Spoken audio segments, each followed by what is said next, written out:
കിരീട്ടിന് എന്നേക്കാൾ നല്ല പെൺകുട്ടിയെ കിട്ടും. ഞാൻ പ്രാർത്ഥിക്കാം. അവൾ അവൻ്റെ മുഖത്തേക്ക് നോക്കി പറഞ്ഞതും എന്തുകൊണ്ടോ അവൻ ആ നിമിഷം അവളോട് വാത്സല്യവും സ്നേഹവും ഒക്കെ തോന്നി. കൂടെ അവൾ പറയുന്നത് കേട്ടിട്ട് അവന് ചിരിയും വന്നിരുന്നു. അവൻ ചിരിക്കുന്നത് കണ്ട് അവൾ നെറ്റിച്ചുളിച്ചു. വീണ്ടും അവൻ അവളെ കളിയാക്കുന്നത് പോലെ അവൾക്ക് തോന്നിയത്. അവളത് കണ്ട് തിരിഞ്ഞ് ബാത്റൂമിലേക്ക് പോകാൻ തുടങ്ങിയതും അവളുടെ കയ്യിൽ അവൻ്റെ പിടി വീണിരുന്നു. അവൾ എന്താണ് ചിന്തിക്കുന്നതിന് മുൻപ് തന്നെ അവൻ അവളെ വലിച്ച് തൻ്റെ നെഞ്ചിലേക്ക് ഇട്ടിരുന്നു. ശ്വാസം പോലും കടന്നു വരാത്ത തക്കവണ്ണം അവൻ അവളെ വലിഞ്ഞു മുറുക്കി. അവളുടെ ചുണ്ടുകളും നാവുകളും അവൻ്റേതുമായിട്ട് കോർത്തു. അവൾക്ക് ശരീരം പോലും തളർന്നു പോകുന്നത് പോലെ തോന്നി. അത്ര വന്യമായിരുന്നു അവൻ്റെ ചുംബനം. അവളൊന്ന് മൂളി. ഏറെ നേരത്തെ ചുംബനത്തിൻ്റെ ഫലമായി അവൾക്ക് ശ്വാസം കിട്ടാതെയായതും അവൻ അവളുടെ ചുണ്ടിൽ നിന്നും ചുണ്ട് വേർപ്പെടുത്തിയിട്ട് അവളുടെ കഴുത്തിലേക്ക് മുഖം പൊഴുത്തി. അവളൊന്ന് ഏങ്ങിക്കൊണ്ട് അവൻ്റെ തലമുടിയിൽ പിടിച്ചു വലിച്ചു. ഒടുവിൽ അവൻ്റെ പ്രവൃത്തിയിൽ തളർന്ന അവൾ സർവ്വശക്തിയും എടുത്തവനെ പുറകിലേക്ക് തള്ളി മാറ്റി. അവളിൽ നിന്നും അങ്ങനൊരു പ്രവൃത്തി പ്രതീക്ഷിക്കാത്തത് കൊണ്ട് തന്നെ അവൻ പുറകിലേക്ക് വീഴ്ച പോയിരുന്നു. ആ സമയം കൊണ്ട് തന്നെ അവൾ ഓടി ബാത്റൂമിൽ കയറി വാതിലടച്ചു. പുറകിലേക്ക് പോയ അവൻ ചെറുപുഞ്ചിരിയോട് ബാലൻസ് ചെയ്ത് നിന്നു. പിന്നെ ചുണ്ടുകൾ തുടച്ചിട്ട് ബാത്റൂമിന്റെ വാതിലിലേക്ക് നോക്കി ചിരിച്ചു. കുറച്ചു നിമിഷങ്ങൾ കഴിഞ്ഞതും അവൾ ചുരിദാറിട്ടുകൊണ്ട് ബാത്റൂമിൽ നിന്നും ഇറങ്ങി. കട്ടിലിൽ ചിരിച്ചുകൊണ്ടിരിക്കുന്ന ഗിരിയാണ് അവൾ അപ്പോൾ കണ്ടത്. പോകാം, അവൻ അവളെ നോക്കി ചോദിച്ചതും അവൾ ഒന്നും മിണ്ടാതെ തലയാട്ടി. അവൻ പതിയെ ഡോർ തുറന്നിറങ്ങിയതും അവളും അവൻ്റെ ഒപ്പം ഇറങ്ങി. അവൻ അവളെയും കൊണ്ട് ഹാളിലേക്ക് നടന്നു. ഹാളിൻ്റെ ഡോർ തുറന്ന് അവൻ പുറത്തേക്ക് ഇറങ്ങിയിട്ട് അവൻ്റെ കയ്യിലുണ്ടായിരുന്ന കീ കൊണ്ട് അവനത് ലോക്ക് ചെയ്തു. ഇതെല്ലാം കണ്ട് അതിശയത്തോടെ നിൽക്കുകയായിരുന്നു മിത്ര. അവൾക്കൊന്നും മനസ്സിലായില്ല. എങ്ങനെയാ ഇവൻ്റെ കയ്യിൽ വാതിലിൻ്റെ കീ വന്നതെന്നുള്ള ചിന്തയിലായിരുന്നു അവൾ. അവൾ അതിശയത്തോടെ നോക്കുന്നത് കണ്ട് അവൻ ചിരിച്ചു. എൻ്റെ കയ്യിൽ എങ്ങനെയാ കീ വന്നതെന്നാണോ നീ ആലോചിക്കുന്നത്? അവളുടെ കിളി പോയ നിപ്പ് കണ്ട് അവൻ ചിരിച്ചുകൊണ്ട് ചോദിച്ചു. അത് കേട്ടവൾ യാന്ത്രികമായി തലകുലുക്കി. കഴിഞ്ഞ മാസം നിങ്ങൾ 3 പേരും കൂടി ആൻറ്റിയുടെ വീട്ടിൽ പോയില്ലേ? അന്ന് വീട് നോക്കാൻ വേണ്ടി ആൻറ്റി എന്നെയല്ലേ ഏൽപ്പിച്ചത്? അപ്പോൾ ഒരു സ്പെയർ കീ എൻ്റെ കയ്യിൽ തന്നിരുന്നു. ഞാൻ ഇതുവരെ അത് ആൻറ്റിക്ക് മടക്കി കൊടുത്തില്ല. അവൻ അവളെ നോക്കി മറുപടി പറഞ്ഞു. അപ്പോഴാണ് അവളും അതിനെപ്പറ്റി ഓർക്കുന്നത്. ശരിയാണ്, മുത്തശ്ശിക്ക് വയ്യാതായി പെട്ടെന്ന് അങ്ങോട്ടേക്ക് പോകേണ്ടി വന്നപ്പോൾ സ്വർണവും മറ്റും ഇവിടെ ഇരിക്കുന്നത് കൊണ്ട് ഗിരിയേട്ടനെ വിളിച്ചു നോക്കാൻ ഏൽപ്പിച്ചിട്ടാണ് അമ്മ വന്നത്. അവൾ മനസ്സിൽ ചിന്തിച്ചു. നീ എന്തായി ആലോചിച്ച് നിൽക്കുന്നേ? വാ. അവൻ ആലോചിച്ച് നിൽക്കുന്ന അവളുടെ അടുത്തേക്ക് ചെന്ന് അവളുടെ കയ്യിൽ പിടിച്ചുകൊണ്ട് പറഞ്ഞു. പിന്നെ അവളെയും കൊണ്ട് ബൈക്കിൻ്റെ അടുത്തേക്ക് നടന്നു. അവൻ ബുള്ളറ്റിലേക്ക് കയറിയിട്ട് അവളെ ഒന്ന് നോക്കി. കയറ്, അവൻ അവളെ നോക്കി പറഞ്ഞതും അവൾ തല ഉലുക്കിക്കൊണ്ട് ബുള്ളറ്റിലേക്ക് കയറി. അവൻ അവളെയും കൊണ്ട് പോയതും ബുള്ളറ്റിൻ്റെ സൗണ്ട് അകത്തു നിന്നും കേട്ടുകൊണ്ട് കിടന്ന അവർ പരസ്പരം നോക്കി ചിരിച്ചു. എത്രയും പെട്ടെന്ന് അവരുടെ വിവാഹം നടത്തണം, ഇനി വെച്ച് താമസിപ്പിക്കേണ്ട. അവളുടെ അച്ഛൻ അടുത്ത് കിടക്കുന്ന അവളുടെ അമ്മയെ നോക്കിക്കൊണ്ട് പറഞ്ഞതും അവരും ഒരു ചിരിയോടെ തലയാട്ടി. ഗിരിക്ക് അവളെ ഇഷ്ടമാണെന്ന് എനിക്കറിയായിരുന്നു. പക്ഷേ അവളുടെ മനസ്സിൽ അങ്ങനൊരു ഇഷ്ടം തിരിച്ചുണ്ടാകുമെന്ന് ഞാൻ കരുതിയില്ല. അവളുടെ അമ്മ ചിരിച്ചുകൊണ്ട് അവളുടെ അച്ഛൻ്റെ നോക്കി പറഞ്ഞു. എന്നാലും അവനെൻ്റെ കൊച്ചിൻ്റെ മനസ്സ് വേദനിപ്പിച്ചില്ലേ? അവളെ കളിയാക്കിയില്ലേ? അവളുടെ അച്ഛൻ തിരികെ പറഞ്ഞു. ഞാനത് ചോദിച്ച് അവനെ 2 വഴക്ക് പറയാമെന്ന് കരുതിയിട്ടാണ് രാത്രി വിളിച്ചത്. അപ്പോൾ അവൻ പറഞ്ഞത് ഇഷ്ടം കൂടിപ്പോയതുകൊണ്ട് അങ്ങനെ കളിയാക്കിയതെന്നാ. പിന്നെ ഞാനെന്ത് പറയാനാ? അവൾ കഴിച്ചോന്ന് ചോദിച്ചപ്പോൾ ഞാൻ പറഞ്ഞു ഭയങ്കര കരച്ചിലായിരുന്നു, ഒന്നും കഴിച്ചില്ല എന്ന്. എടുത്ത ചോറ് അതുപോലെ വെച്ചിട്ട് പോയിട്ടുണ്ടെന്ന്. അപ്പോൾ അവൻ പറഞ്ഞു അവൻ വരാമെന്ന്. അത് കേട്ട് എനിക്ക് ചിരിയാ വന്നത്. അവൻ തന്നെ കളിയാക്കിയിട്ട് അവൻ തന്നെ വന്ന് ഭക്ഷണം കഴിപ്പിക്കാൻ നടക്കുന്നു. അവർ ചിരിച്ചുകൊണ്ട് പറഞ്ഞതും അയാളും പുഞ്ചിരിച്ചു. അവൻ അവളെയും കൊണ്ട് പോയത് ഒരു തട്ടുകടയിലേക്കാണ്. അവൻ അതിൻ്റെ ഫ്രണ്ടിൽ കൊണ്ടുവന്ന് വണ്ടി നിർത്തി.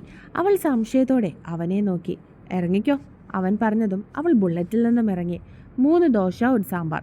അവൻ അവിടേക്ക് നോക്കി പറഞ്ഞു. ചായ വേണോ സർ? അയാൾ സംശയത്തോടെ ചോദിച്ചു.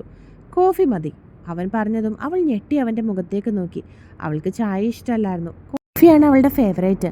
അന്നൊക്കെ അത് അവൻ അറിയാമെന്നും അവൾക്ക് അറിയാമായിരുന്നു. പക്ഷെ ഇപ്പോഴും അതൊക്കെ അവൻ ഓർത്തിരിക്കുന്നതിൽ അവൾക്ക് അത്ഭുതം തോന്നി. സന്തോഷം കൊണ്ട് അവളുടെ ചുണ്ടിൽ പുഞ്ചിരി വിടർന്നു. കണ്ണുകൾ നിറഞ്ഞു. പക്ഷെ പിന്നെ എന്തോ ഓർത്തതുപോലെ അവളുടെ മുഖത്തെ പുഞ്ചിരി മാഞ്ഞു. എനിക്കൊന്നും വേണ്ട, അവൾ അവൻ്റെ മുഖത്തേക്ക് നോക്കാതെ പറഞ്ഞു. അത് കേട്ട് അവൻ സംശയത്തോടെ അവളെ നോക്കി. എനിക്ക് വേണ്ട, ഞാൻ കഴിച്ചിട്ട് എന്നെ കളിയാക്കാനല്ലേ? എനിക്കൊന്നും വേണ്ട, എന്നെ വീട്ടിൽ കൊണ്ടാക്ക്, അവൾ അവൻ്റെ മുഖത്തേക്ക് നോക്കി പറഞ്ഞു. അത് കേട്ടിട്ട് അവന് ചിരിയാണ് വന്നത്. അവൻ ചിരിക്കുന്നത് കണ്ട് അവൾ സംശയത്തോടെ അവൻ്റെ മുഖത്തേക്ക് നോക്കി. നീ ഇത് കഴിച്ചിട്ട് വണ്ണം വെക്കുവാണ്, ഞാനതങ്ങ് സഹിച്ചു. പിന്നെ ഞാൻ നിന്നെ കളിയാക്കും, ഇനിയും കളിയാക്കും. കാരണം നീ എൻ്റെ തടിച്ചിയാ. എൻ്റെ തടിച്ചു പെണ്ണിനെ ഞാനല്ലാതെ ആരാ കളിയാക്കേണ്ടത്? അവൻ ചിരിച്ചുകൊണ്ട് അവളുടെ മുഖത്തേക്ക് നോക്കി പറഞ്ഞതും അവൾ കണ്ണുകൾ നിറച്ചുകൊണ്ട് അവൻ്റെ മുഖത്തേക്ക് തിരികെ നോക്കി. സത്യടി പെണ്ണെ ഞാൻ പറഞ്ഞത്, എനിക്കിഷ്ടമാണ് നിന്നെ. അതിപ്പോൾ തോന്നിയൊന്നുമല്ല. ക്രിസ്റ്റിയുടെ മനസ്സിൽ സേറ എന്ന് കയറിക്കൂടിയോ അന്ന് മുതൽ എൻ്റെ മനസ്സിൽ നീയും ഉണ്ടായിരുന്നു. കേട്ടോടി തടിച്ചി, അവൻ അവളുടെ താടിത്തുമ്പിൽ പിടിച്ച് ഉയർത്തിക്കൊണ്ട് പറഞ്ഞതും അവളുടെ കണ്ണുകൾ നിറഞ്ഞു. വർഷങ്ങളായിട്ട് അവൻ്റെ നെഞ്ചിൽ അവൾ ഉണ്ടായിരുന്നു എന്നുള്ളത് അവൾക്ക് പുതിയൊരു അറിവായിരുന്നു. അപ്പോഴേക്കും അവൾക്ക് പറഞ്ഞ ദോശ വന്നിരുന്നു. അവൻ അവളെയും കൊണ്ട് അത് മുഴുവൻ കഴിപ്പിച്ചു. അപ്പോൾ വിശപ്പൊക്കെ ഉണ്ടായിരുന്നു, എന്നോടുള്ള വാശിക്ക് കഴിക്കാതെ ഇരുന്നതാണല്ലേ? അവൻ ചിരിച്ചുകൊണ്ട് ചോദിച്ചതും അവൾ ഒന്നും തന്നെ മിണ്ടിയില്ല. ആൻറ്റി വിളിച്ചിരുന്നു, എന്തിനാ ഞങ്ങളുടെ മോളെ കളിയാക്കിയതെന്നറിയാൻ. അപ്പോൾ പറഞ്ഞു നീ പട്ടിണി കിടക്കുവാണെന്ന്. എത്ര തടിച്ചാണെന്ന് പറഞ്ഞാലും എൻ്റെ പെണ്ണങ്ങനെ പട്ടിണി കിടക്കുമ്പോൾ എനിക്കത് സഹിക്കാൻ പറ്റുമോ? അവൻ ചിരിച്ചുകൊണ്ട് അവളെ നോക്കി പറഞ്ഞു. അവൾ അതിന് ഉത്തരവൊന്നും പറഞ്ഞില്ല. അവൾ കഴിച്ചു കഴിഞ്ഞിട്ട് കൈയും വായും കഴുകി അവൻ്റെ അടുത്തേക്ക് ചെന്നു. നമുക്ക് പോകാം, അവൾ അവൻ്റെ മുഖത്തേക്ക് നോക്കി പറഞ്ഞതും അവൻ നെറ്റി ചുളിച്ചു. എന്നെ വീട്ടിൽ കൊണ്ടു ചെന്നാക്ക്, എനിക്ക് വീട്ടിൽ പോകണം. അവൾ അവനെ നോക്കാതെ പറഞ്ഞു. ഇപ്പോഴും എന്നോട് പിണക്കമാണോടി?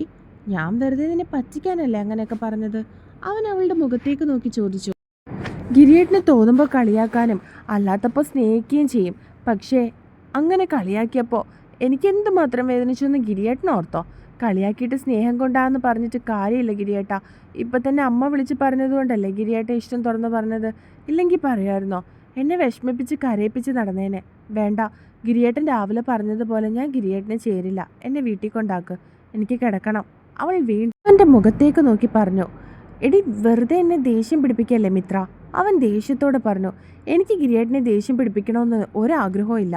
വേണ്ടാത്തോണ്ടാ, പ്ലീസ്. ഇത് രാത്രിയാ, പബ്ലിക് പ്ലേസും. വെറുതെ ഗിരിയേട്ടൻ ദേഷ്യപ്പെടണ്ട. അവൾ അവൻ്റെ മുൻപിൽ കൈകൾ കുപ്പി. അതുകണ്ട് അവന് ദേഷ്യം വന്നു. ശരിയാണ്, രാത്രിയാണ്, കൂടെയുള്ളത് അവളും. നാളെ ഇത് മതി ആളുകൾ ഓരോന്ന് പറഞ്ഞുണ്ടാക്കാൻ. അതോർത്തതും അവനൊന്നും തന്നെ മിണ്ടിയില്ല. അവൻ പൈസ കൊടുത്തിട്ട് ബൈക്കിലേക്ക് കയറി. അവളും ഒന്നും മിണ്ടാതെ അവൻ്റെ പുറകിലേക്ക് കയറിയതും അവൻ വണ്ടിയെടുത്തു. പിന്നെ അവളെ വീട്ടിൽ കൊണ്ടു ചെന്ന് ഇറക്കിയിട്ട് പോക്കറ്റിൽ നിന്നും കീ എടുത്ത് ദേഷ്യത്തോടെ അവളുടെ കൈകളിൽ വെച്ചു കൊടുത്തു. പിന്നെ അവളെ ഒന്ന് നോക്കുക കൂടി ചെയ്യാതെ അവൻ സ്പീഡിൽ അവിടെ നിന്നും പോയി. അത് കണ്ട് അവളുടെ ചുണ്ടിൽ പുഞ്ചിരി വിരിഞ്ഞു. എന്നെ കരയിപ്പിച്ചില്ലേ, അതിനുള്ള ചെറിയ ശിക്ഷയാ. ഇനി ഗിരിയേട്ടൻ കുറച്ച് ദിവസം എൻ്റെ പുറകെ നടക്ക്, അവൾ മനസ്സിൽ പറഞ്ഞുകൊണ്ട് ഡോർ തുറന്ന് അകത്തേക്ക് കയറി. ഗിരിയുടെ മനസ്സിലും താനുണ്ടെന്നറിഞ്ഞ സന്തോഷത്തിലായിരുന്നു മിത്ര. ആ സന്തോഷത്തിലും ഇന്ന് അവനുമായിട്ടുണ്ടായ നിമിഷത്തിലും അവൻ വിളിച്ചുകൊണ്ടുപോയി ആഹാരം കഴിപ്പിച്ച സന്തോഷത്തിലുമായിരുന്നു അവൾ. അവൻ്റെ ചുംബനവും ചൂടും നിശ്വാസങ്ങളും ഇപ്പോഴും തൻ്റെ ശരീരത്തിൽ നിറഞ്ഞു നിൽക്കുന്നതായിട്ട് അവൾക്ക് തോന്നി. അവൾ ചിരിച്ചുകൊണ്ട് കട്ടിലിലേക്ക് ചുരുണ്ടുകൂടി. കരഞ്ഞതിനേക്കാൾ ഇരട്ടി സന്തോഷത്തിലായിരുന്നു ഇന്നവൾ. ആ സന്തോഷത്തിൽ അവൾ കണ്ണുകൾ അടച്ചു. സേറ രാത്രിയായിട്ടും ക്രിസ്റ്റിയുടെ അടുത്തേക്ക് പോകാതെ അങ്ങോട്ടും ഇങ്ങോട്ടും അടുക്കളയിൽ നടക്കുകയാണ്. അവൻ്റെ അടുത്തേക്ക് ചെന്നാൽ എന്തെങ്കിലും പണി കൊടുക്കുമെന്ന് അവൾക്ക് അറിയാമായിരുന്നു. ഡി, ചോറെടുക്ക്. ക്രിസ്റ്റി അടുക്കളയിൽ വന്ന് പറഞ്ഞതും എന്തോ ആലോചിച്ച് നടന്നുകൊണ്ടിരുന്ന അവൾ ഞെട്ടി അവനെ നോക്കി. എന്താടി നോക്കി പേടിപ്പിക്കുന്നേ? നിന്നോട് പറഞ്ഞത് കേട്ടില്ലേ? അതോ നിനക്ക് ചെയ്യാൻ വയ്യേ? അവൻ ദേഷ്യത്തോടെ ചോദിച്ചു. കേട്ടു. ഇച്ചേന് വിശക്കുന്നില്ലെന്ന് പറഞ്ഞിട്ട്? അവൾ സംശയത്തോടെ അവൻ്റെ മുഖത്തേക്ക് നോക്കി തിരികെ ചോദിച്ചു. അപ്പോൾ വിശക്കുന്നില്ലായിരുന്നു, ഇപ്പൊ വിശക്കുന്നുണ്ട്. എന്താ, എടുത്തു തരാൻ നിനക്ക് വല്ല ബുദ്ധിമുട്ടുണ്ടോ? അവൻ കപടദേഷ്യത്തോടെ അവളെ നോക്കി. അവൾ ഒന്നുമില്ലെന്ന് ചുമലനക്കി. അവൻ അവളെ നോക്കി കടുപ്പിച്ചൊന്ന് നോക്കിയിട്ട് തിരികെ നടന്നു. തെണ്ടി, അങ്ങേർക്ക് ചോദിച്ചപ്പോൾ വലിയ ജാടയായിരുന്നു.